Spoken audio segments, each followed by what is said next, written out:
My name is Wade Wegner, and I'm the Technical Evangelist for Windows Azure.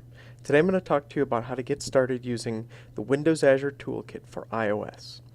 Now, the first thing you should know is that we've released all the source and binaries up on GitHub. So to take a look at this, go to Microsoft-DPE/WA-Toolkit-iOS-lib.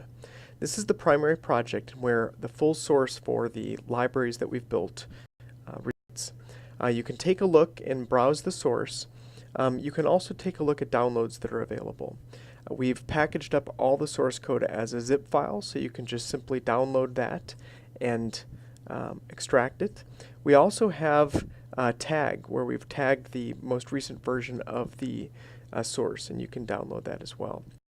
And then lastly, we have this cloudready.devices.zip file, which is a cloud-ready package that has a CSPKG file and a CSCFG file, which are two files used by Windows Azure. And you can download this package and very quickly deploy the services needed up into Windows Azure without having to recompile or rebuild or actually touch any of the code. So these are the resources here. We also have a samples repository, and you can find that at Microsoft-DPE/WA-Toolkit-iOS-samples. Here we have not only the full source for all the the full source code for the sample, but what we've done is we've compiled down the Objective-C library into a single file. And this single file, this lib.wa-toolkit-ios-a, is the v1.0.0 compiled version of the source code from the previous repository. What we've also done is made this available via download by tagging it. So you can download the latest version of the sample here. Lastly, we have the documentation. And here it is at Microsoft-DPE/WA-Toolkit-iOS-doc. And you can see here that it's a doxy file that you can use. Now, what I want to do is quickly demonstrate how you can get started, and I'm going to do that by using the sample that's released here. So I'm going to go ahead and download the version 1.0.0 build. And go ahead and unzip this.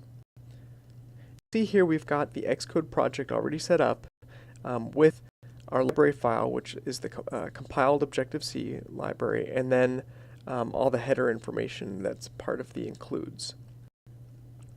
And underneath the samples where we have the actual sample code. So what I'm going to do is open up the Xcode project, and I'll browse a little bit so you can get an idea as to what's here. You can see here's all the code for the client application.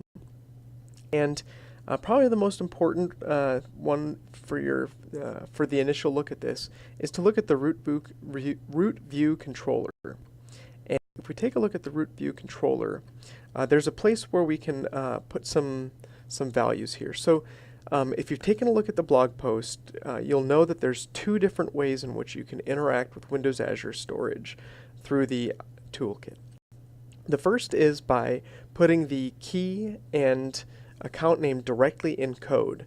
Now this certainly works, but you do realize that by doing this you are putting the account information into the application. It gets released down to the end user.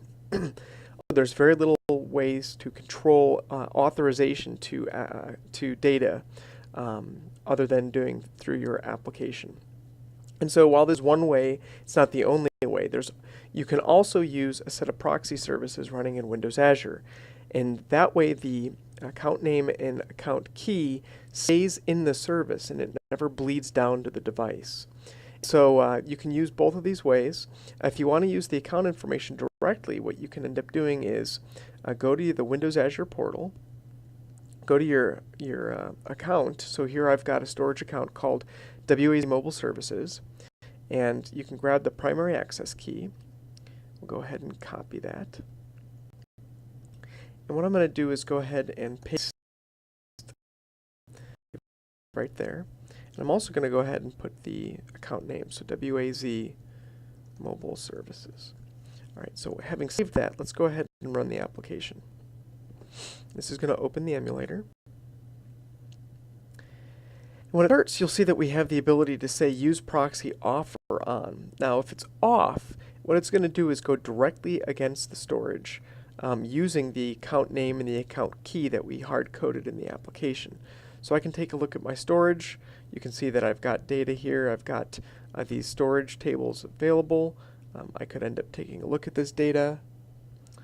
There's nothing in here. What I could end up doing is modifying.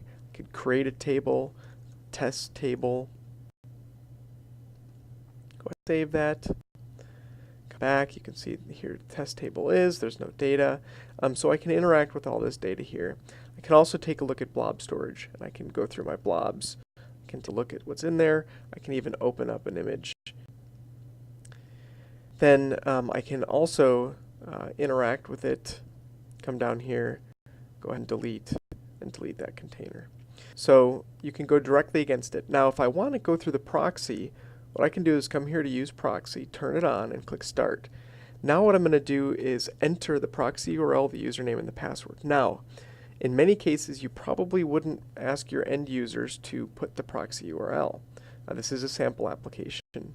But this proxy URL would be the URL endpoint that is related to the cloud-ready package for devices that you deploy to Windows Azure. So put the URL, username, and then a password. These are the default usernames and the default administrator username and password for the cloud-ready package. I'm going to go ahead and log in with this, and then you can see now I can still go and take a look at the data that's available. However, I'm not using the hard-coded account and account name and access key on the device now. I'm going through the proxy service based on the username and password. So that's how easy and quick it is to get going. Thanks.